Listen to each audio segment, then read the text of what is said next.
So tomorrow, after the piano thing, it's the Terre Haute music scene's only true claim to fame so far, this older guy named Phil D. Samantha was on a roll, telling me all about what was going on in the coming week, and she had yet to mention anything about last night's incident. So I didn't either.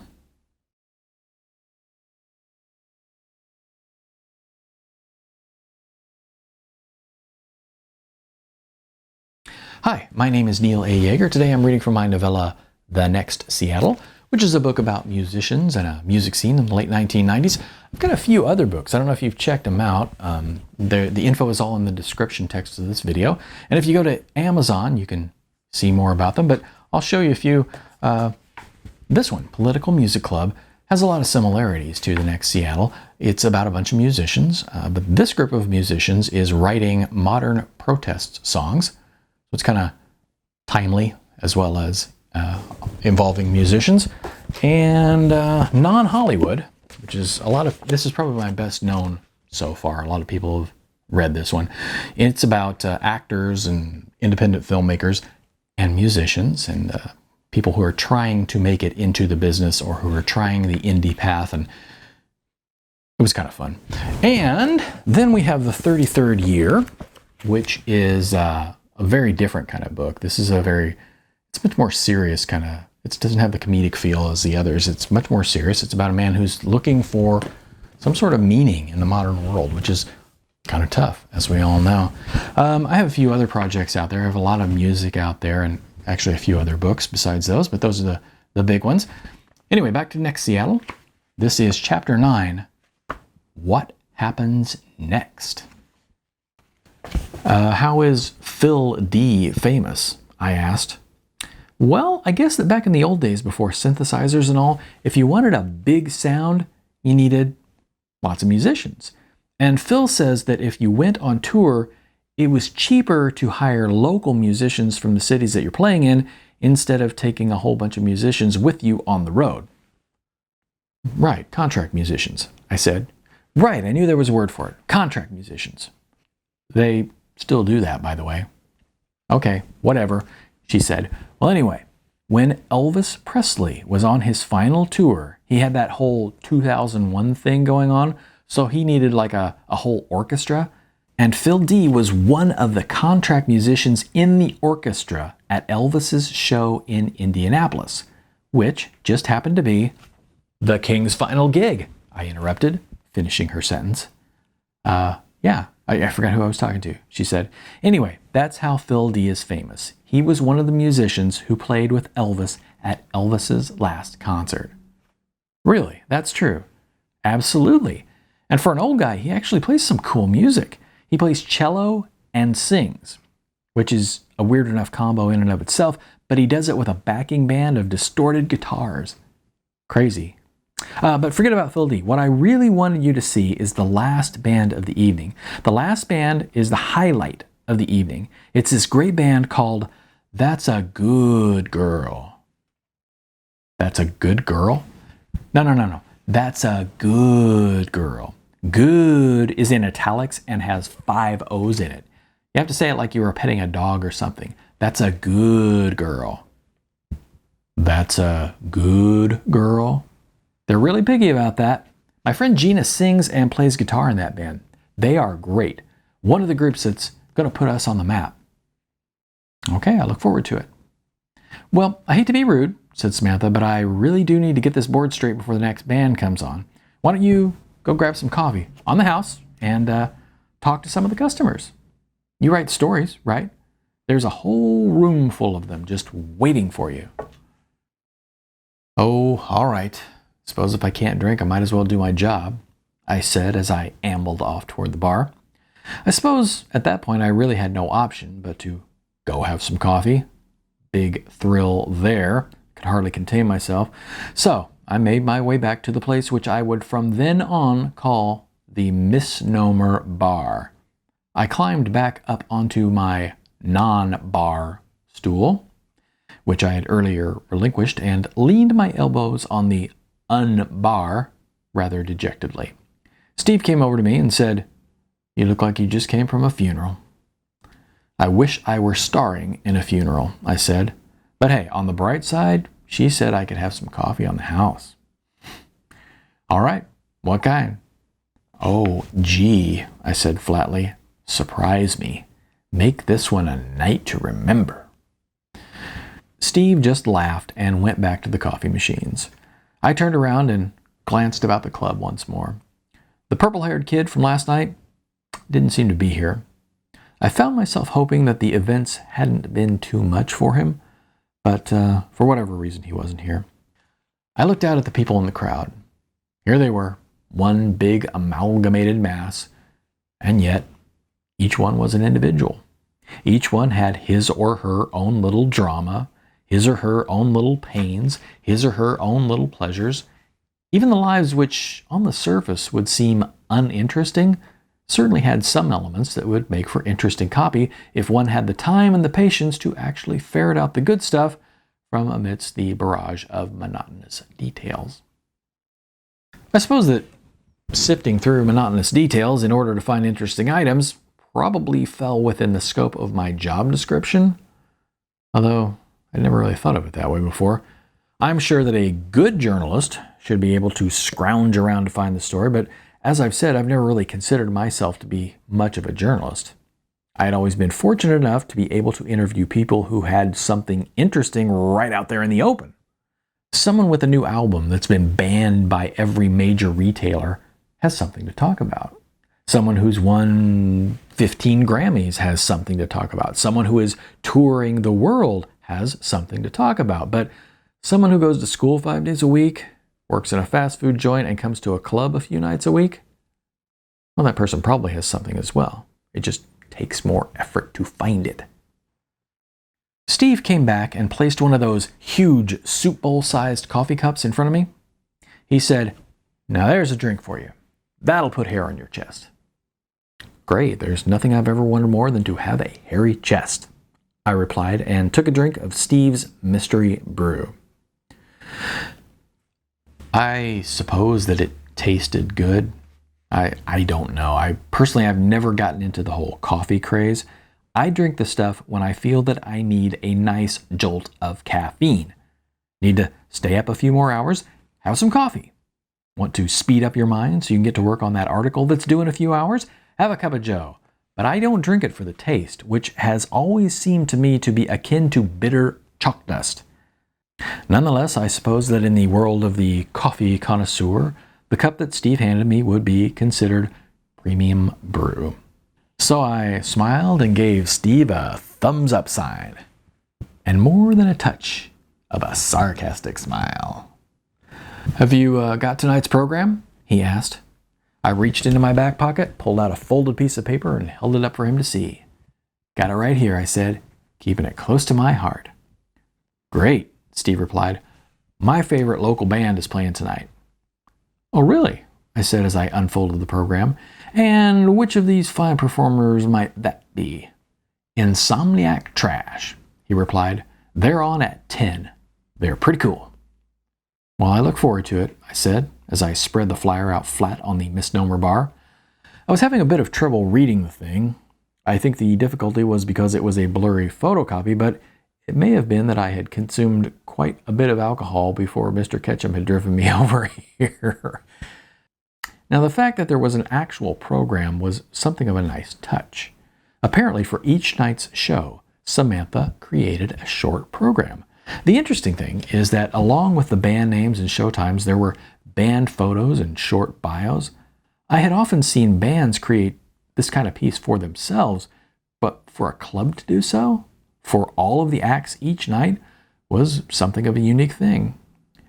I had no idea whether the Terre Haute music scene was going to work out, but I was certainly struck by the fact that Samantha was really trying her damnedest to make it happen. I mean, where on earth did she find time to put together a program every single night? At any rate, I looked through tonight's program and saw that we were scheduled to hear from 4 different bands on this fine evening. There, in the 10 o'clock slot, just as Steve had said, was a band called Insomniac Trash. According to the bio, this particular band was born out of a certain amount of frustration at being a cover band. Apparently, the members of this group were also in a cover band, which remained nameless, that did a fairly good trade in wedding gigs. But their real passion was for what they called the good old dirty bar blues. So, in their spare time away from the rehearsals for their paying gigs, they began to write and play their own music. And out of this was born Insomniac Trash. As I read the bio, I could clearly see the hand of Samantha in it. It just sounded like her. So, Steve, what's the mood in here tonight after all that stuff last night? It seems weird to me, but everything basically feels the same. Has she said anything about it? Not to me. I know that the cops came by again before opening and asked her some more questions, but other than that, everything seems normal, said Steve. Oh, and when I was walking over here, I walked past City Hall, and that jerkwad councilman was giving a press conference. I only caught the end of it, but it was obvious that he was blasting the club. When I told Samantha, she didn't say a thing. I murmured. Do you think it's weird that she hasn't said anything about anything? I don't know. It's always difficult to sort out what might be going through someone else's head. So I leaned back now and just tried to let the music in. Let it hit me in the chest. That's where you feel it, in the chest. Especially the bass. It's like when a good friend gives you a hearty slap on the back. That feels good in the same way that the music bounces off the walls and slaps you in the front. That thumping has been a constant in my chest as my own heartbeat. In and out of one bar after another, after another, after another, the chest slap is as welcome as a slap from a friend. I looked up from the misnomer bar and saw a guy sort of bouncing to the rhythm of the music that was bouncing off the walls. He was a dreadlocked white guy doing the dreadlocked white guy bounce to the rhythm. Not dancing, not exactly, but bobbing to the beat, more or less to the beat. It made me feel a little better to watch somebody grooving to the music. I have never actually been that sort of person myself. Millions of bars on millions of nights, but I don't dance. Anyway, as I sat there on my non-bar stool, wishing there was some actual alcohol in this place, I took a good look around Seattle. The bar itself was one of those big old wooden deals, an actual real bar type bar. Although it was now certainly no real bar, there was just enough light that I was able to take a closer look at the wood. Now don't ask me why I did that. I don't have a wood fetish or anything like that. It was just something about the wood seized my attention. The wood of that bar had that worn, polished look that only very old wood can have. I guess that's why I had noticed it. Something about that old wood in this new place kind of caught my eye. Next, I noticed how the bar fit, or rather it didn't fit, into its allocated space. The bar curved in a lazy L shape along a wall which was not lazy L-shaped. I could also see minor gaps in the surface, sharp little gaps in the otherwise worn wood. Obviously, the bar had been moved from somewhere else, probably somewhere that it had quietly dwelled since as long as anyone could remember. I imagine that in its former life, in its former location, that this bar had proudly functioned as a bar.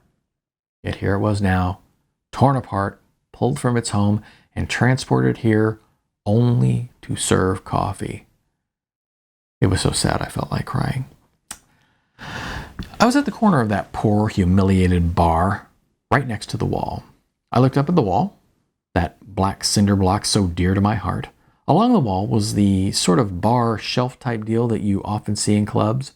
This was a place to set your drink, though in this case nothing more than a mean cappuccino, as you listened to the band.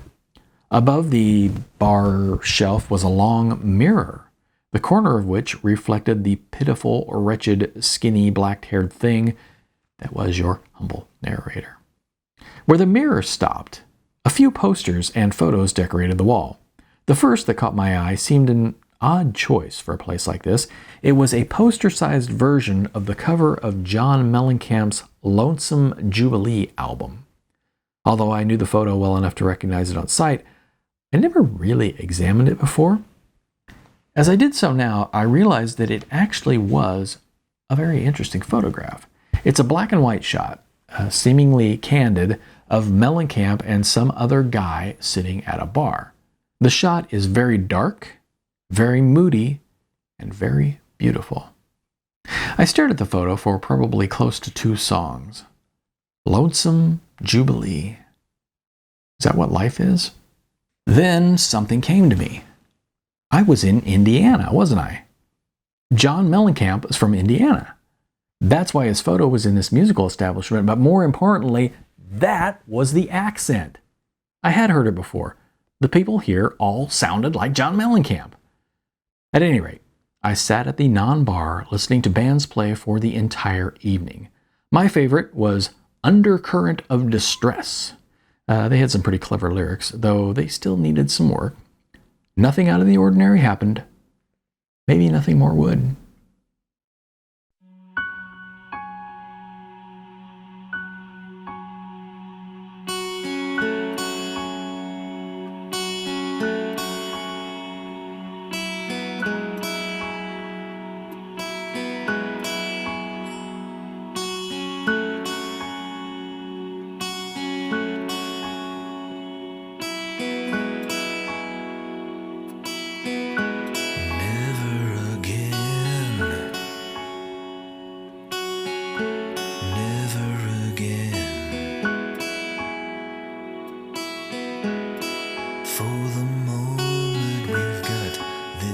Thing called life, but never again.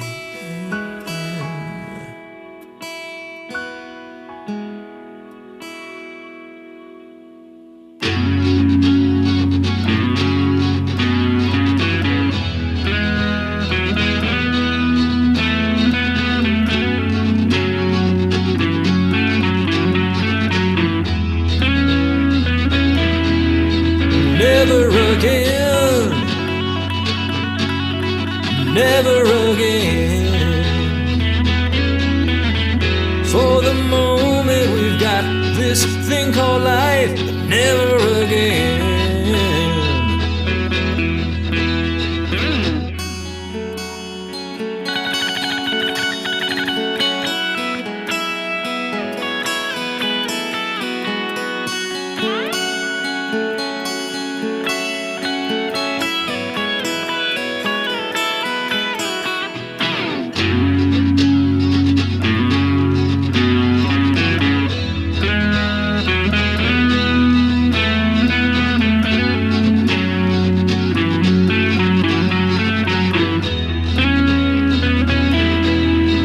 Never again. Oh, never again. For the moment we've got this thing called life, but never again. Never again. Never again. For the moment we've got this thing called life, never again.